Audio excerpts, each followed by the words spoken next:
Past कुछ billion years में अर्थ asteroids से पम्बल्ड हुई, दूसरे प्लैनेट्स से टकराई और कई बार फ्रीज भी हुई। क्रेजी लाइफ फॉर्म्स ने आईसी रूल किया। कभी कभी लगता है कैसे हमारी ब्लू होमवर्ल्ड सरवाइव कर गई।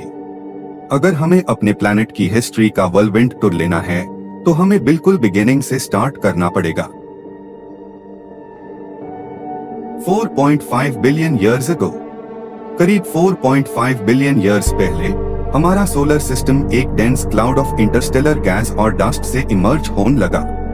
ये क्लाउड एक स्वर्लिंग डिस्क ऑफ मैटर में कोलैप्स हो गया, जो गर्म होता गया जब तक हाइड्रोजन हीलियम में फ्यूज ना हो गया। और ऐसे ही हमारा सन बोर्न हो गया और बेबी अर्थ भी आने लगी। सन के जन्म के बाद डिस्क के फार्देस्ट एंड्स पे जो मैटर था वो क्लम्प होने लगा। ये क्लम्प्स प्लैनेट्स और मून्स के सीडलिंग्स में जिसे ज्यादा मैटर मिला वो बड़े और स्फेरिकल हो गए। सन के क्लोजर सब रॉकी मटेरियल इनर प्लैनेट्स जैसे मार्स और अर्थ बन गए। ये यंग अर्थ वोल्केनिकली बहुत एक्टिव थी। इसने gases like hydrogen sulphide, methane और कार्बन डाइऑक्साइड रिलीज की। ये गैसेस हमारे प्लैनेट का पहला एटमॉस्फेयर बन गई। अर्ली अर्थ को लार्ज एस्टेरॉइड्स और कॉमेट्स से कांस्टेंट बॉम्बार्डमेंट होती थी और फिर अर्थ एक और वायलेंट कोलिजन से गुजरी। थिया, मार्स के साइज का प्लैनेट, यंग वर्ल्ड से टकराया। ये एपिक कोलिजन ने मैटर के चंक्स अर्थ के ऑर्बिट में फेंक दिए और फिर ग्रेविटी ने उन्हें बाइंड करके मून बना दिया। 3.8 बिलियन ईयर्स अगो इस हॉट अर्ली अर्थ पे कोई ओशियंस नहीं थे। सारा पानी गैस के रूप में था। लेकिन 3.8 बिलियन ईयर्स पहले हमारा प्लैनेट इतना कूल हो गया कि पानी कॉन्डेंस होकर लिक्विड बन गया।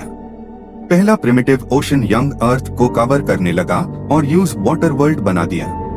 H2O लिविंग थिंग्स बनाने के लिए एसेंशियल इंग्रेडिएंट है। तो इतने पानी के साथ 3.7 बिलियन ईयर्स पहले लाइफ अर्थ पे अपीयर हुई। ये earliest forms of life microscopic organisms the. लेकिन इसके लगभग 1 बिलियन साल बाद कुछ ऑर्गेनिजम्स ने वर्ल्ड का कोर्स बदल दिया।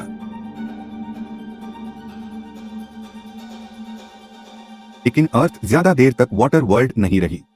जल्दी ही पहले कॉन्टिनेंट्स एंशिएंट ओशन से इमर्ज होने लगे। साइंटिस्ट्स इन्हें क्रैटन्स कहते हैं। जैसे जैसे ज्यादा लैंड ओशन से उठा, पहला सुपर कॉन्टिनेंट प्लैनेट पे अपीयर हुआ। वालबारा एक सुपर कॉन्टिनेंट नहीं था, ये काफी छोटा था। साइंटिस्ट्स सोचते हैं ये ऑस्ट्रेलिया के कॉन्टिनेंट से भी छोटा था। 2.4 बिलियन ईयर्स अगो, लगभग 2.4 बिलियन ईयर्स पहले साइनोबैक्टीरिया इवॉल्व होकर हमारे प्लैनेट के पहले फोटोसिंथेसिसर्स बन गए। आखिर हमारे पास कुछ ऑक्सीजन प्रोड्यूसर्स आए जो अर्थ के एटमॉस्फेयर को ज्यादा हॉस्पिटेबल बनाने लगे।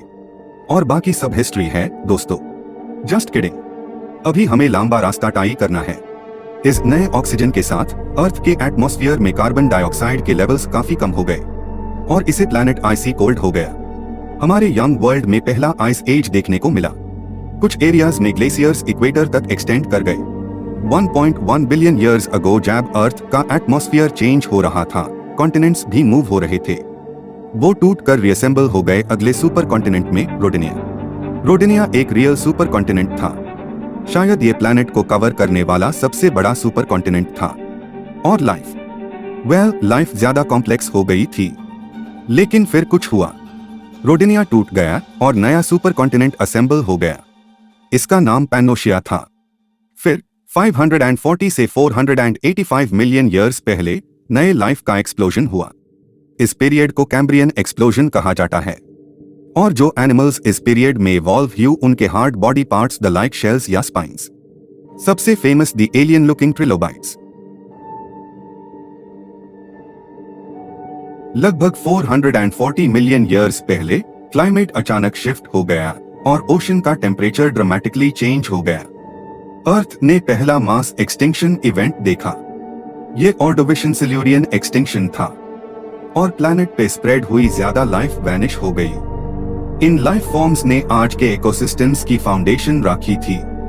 कहीं 420 से 350 मिलियन ईयर्स पहले ट्रीज अर्थ की सॉइल से अराइज हुए और पहले एनिमल्स भी लैंड पे आए। 250 मिलियन ईयर्स पहले प्लैनेट हमारे आखिरी वास्ट सुपर कॉन्टिनेंट से कवर्ड था, पैंजिया। लेकिन सैडली इसी पीरियड में अर्थ ने हमारी हिस्ट्री का सबसे बड़ा मास एक्सटिंक्शन इवेंट विटनेस किया, the great dying. Massive amounts of greenhouse gases और एक्सेलरेटेड ग्लोबल वार्मिंग ने लगभग 90% स्पीशीज को वाइप आउट कर दिया। लेकिन इस मास एक्सटिंक्शन ने अगले वेव ऑफ एनिमल्स को इवॉल्व होने का रास्ता दिया। 240 से 230 मिलियन ईयर्स पहले डायनासोर्स अपीयर हुए। अगले 150 मिलियन ईयर्स तक उन्होंने लैंड को रूल किया। अगर आप वहां होते, आपने जाइगेंटिक सॉरोपॉड आर्जेंटिनोसोरस को देखा होता, जो सबसे बड़ा लैंड एनिमल था। या शायद आप अर्थ के greatest apex predators T rex से चेज हो रहे होते। आपने पैंजिया को ब्रेक होते और आज के कॉन्टिनेंट्स को फॉर्म होते देखा होता। आपको पता होगा ये कहाँ हेडेड है।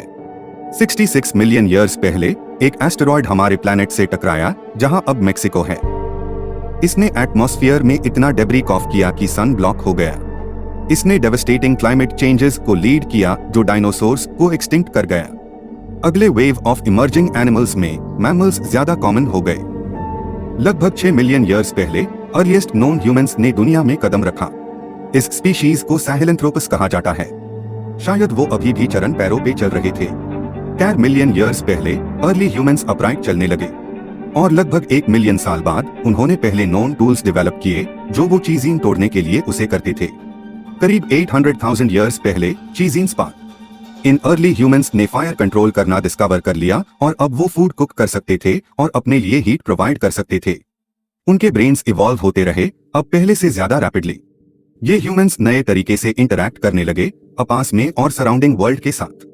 40,000 से 15,000 ईयर्स पहले सभी ह्यूमन स्पीशीज बिसाइड्स होमो सेपियंस एक्सटिंक्ट हो गई।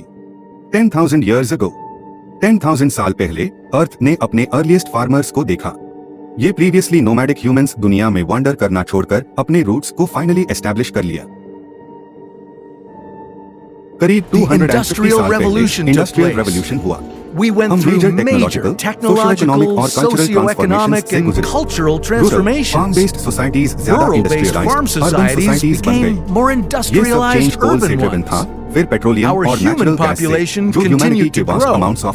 By 1804, we reached 1 billion. हमारी ह्यूमन पॉपुलेशन ग्रो करती गई। 1827, we'd hit 2 1804 billion. तक हम 1 बिलियन रीच कर And गए। since the 1960s, 1927 तक the हम 2 global बिलियन हिट कर population गए has risen और faster and 1960s faster से to global where population it is fast grow now, करने लगी at और over आज के 8 बिलियन billion लोगों तक पहुंच people. गई। और अब And human now existence there's और a अर्थ new के कई और threat to forms human of life के लिए existence एक नई and थ्रेट many है। other forms of life Climate here on change. Earth. Temperatures Climate और sea levels change. Worldwide rise हो रहे Temperatures हैं और and sea biodiversity decline levels हो are रही है। rising हम worldwide. एक और मास and एक्सटिंक्शन इवेंट के वर्ज biodiversity पे हो is सकते हैं declining. अगर चीजें चेंज नहीं We होती। could be on the लेकिन verge of climate change को another रोकने mass का क्या extinction तरीका हो event सकता है? if things don't